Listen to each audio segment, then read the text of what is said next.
Hi, this is Mike Johns for Easy Stitching with Durkee Hoops. For today's project, we're going to create an applique monogram on a baby's onesie using our single needle embroidery machine.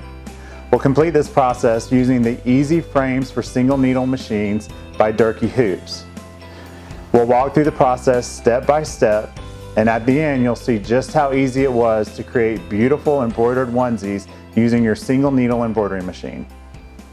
For today's project, I'm going to be working with the single needle Easy Frame in the 4" by 4" size, or the 100mm by 100mm. You'll also need peel and stick backing, cover stitch or cover the back, no-show fusible mesh, cutting tools of your choice, a pair of tweezers, embroidery tape, your embroidery design loaded on a USB thumb drive, your choice of embroidery thread and bobbins, straight pins, and your onesie. As you can see, I've already fused the no-show mesh to the inside of the onesie.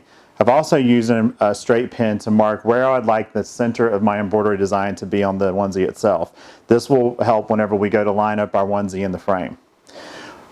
I'm going to take the peel and stick backing and place it on the back of the single needle Easy Frame. To help get the wax paper off the backing, I usually just take a straight pin and score a small piece of the wax paper, and this helps just get it started.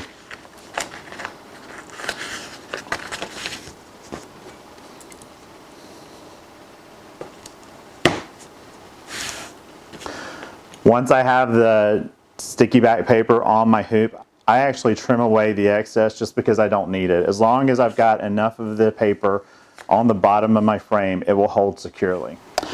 I'm going to fold the onesie in half.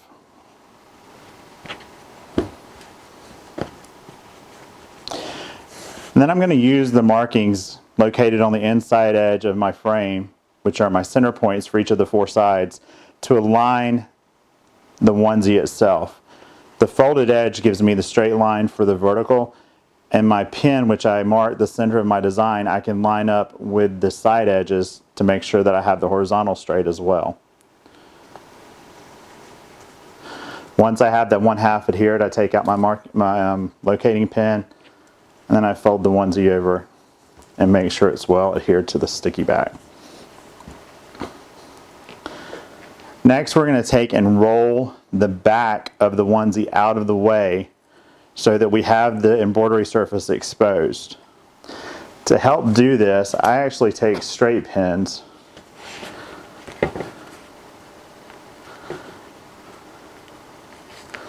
and run them along the bottom edge of the hoop as well as the 2 sides. This will just ensure that as I'm rolling that onesie out of the way, the fabric does not pull away from the sticky back stabilizer.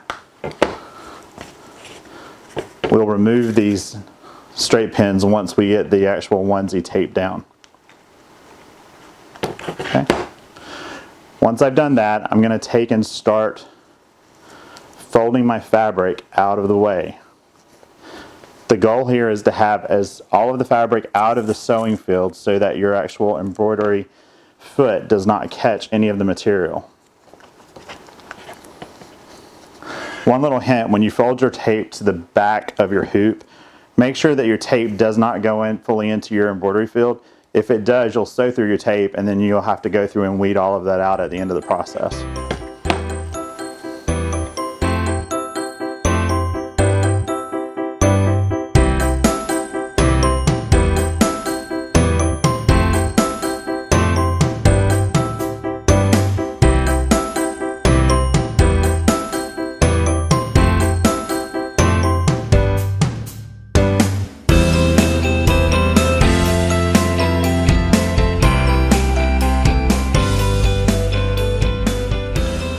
Once I have all of the fabric taped out of the way, I'll remove my straight pins.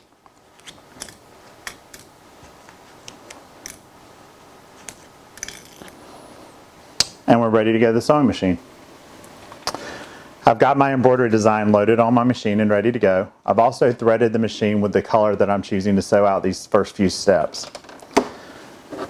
I'm going to slide the embroidery hoop into my embroidery arm. making sure not to catch the excess fabric on the embroidery foot itself. Once I have the hoop completely in, I'm going to use the trace feature on my machine just to make sure that I'm not going to have any problems with the fabric that's taped back.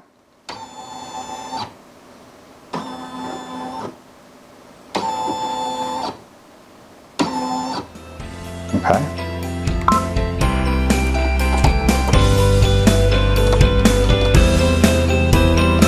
And at this point, we can start the embroidery process.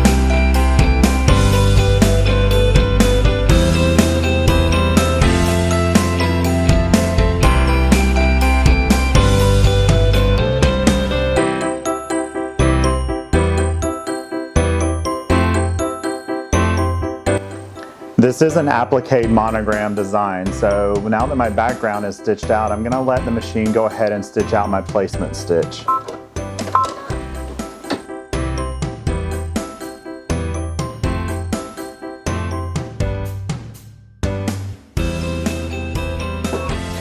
Okay, my placement stitch is finished stitching out. If I was going to use the traditional method of laying down fabric to create my applique, at this point I would lay a piece of fabric on top of the placement stitches and go ahead and run the next stitch, which is the tack down stitch.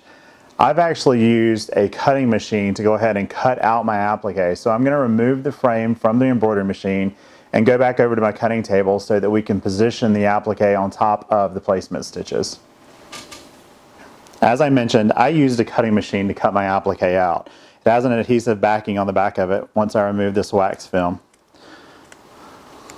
And then I just line it up with the placement stitch that's already in my hoop that we just stitched out.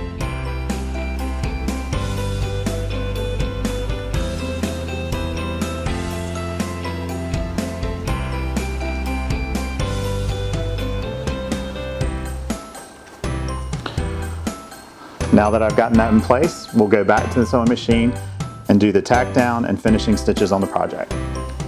Now that we're back in the machine, I'm going to reload my hoop. Again, I'm going to be cautious not to catch that excess fabric on that embroidery foot.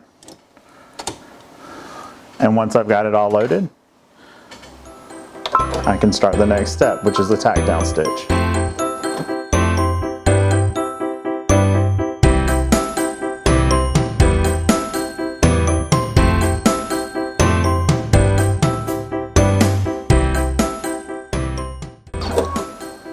Okay, our tack down stitch caught the fabric all the way around, so we know that it's nice and secure.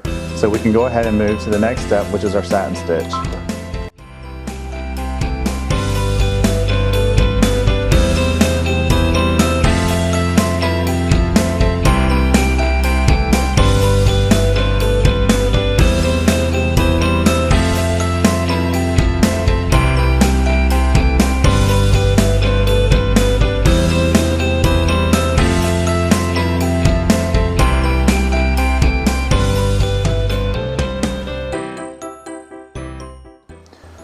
Now that my satin stitch is done, we're on to the last step, which is a bean stitch that sits up on top of the satin stitch. So at this point, I'm going to change the color of thread in my machine.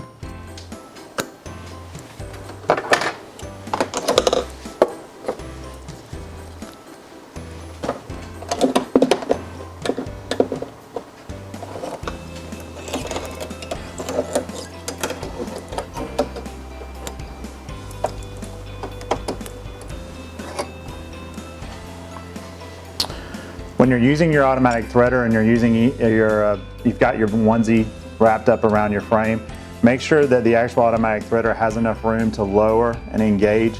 If it's up close to the actual bump of fabric, it's not going to work. In this case, I'm in the middle of the design, so I should be fine. And now we'll just run that final satin bean stitch.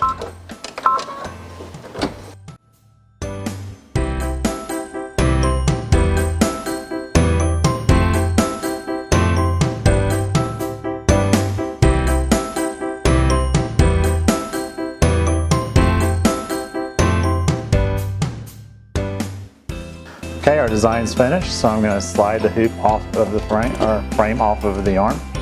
Again, being careful not to catch fabric on that embroidery foot.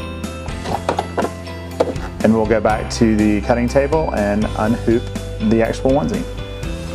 All right, so we have our finished project. We'll remove all of our embroidery tape.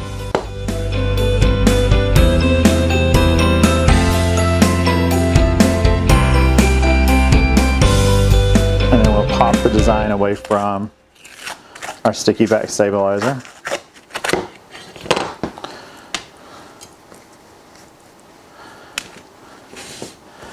Next, I'll go through and remove all of the sticky back. I'll also take and peel up my fusible no-show mesh and then cut about 1/4 inch around it so that we have a nice finished edge. Then I'll take our Cover Soft or Soft Touch, whatever the backing is of your choice, and I'll apply that to the top of it so that it has a nice smooth finish against the baby's skin. I'll do all that and then we'll be right back with the finished product. I went through and removed all the sticky back stabilizer. I also cut down the fusible no-show mesh till it was about just outside of the actual embroidery design, and then I fused my embroidery backing on top of the actual finished design. So now we can turn the onesie back right side out.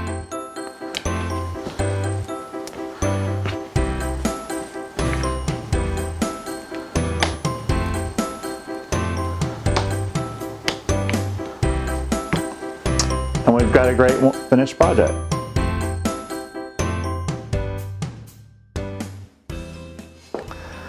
I hope you've enjoyed this video as we've created a beautiful embroidered baby's onesie on our single needle machine with the help of easy frames for single needle machines by Durkee Hoops.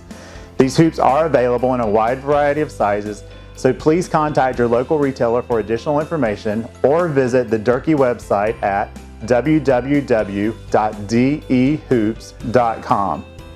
As a reminder, all Durkee hoops do come with a lifetime warranty and are made specific for the model machine that you own.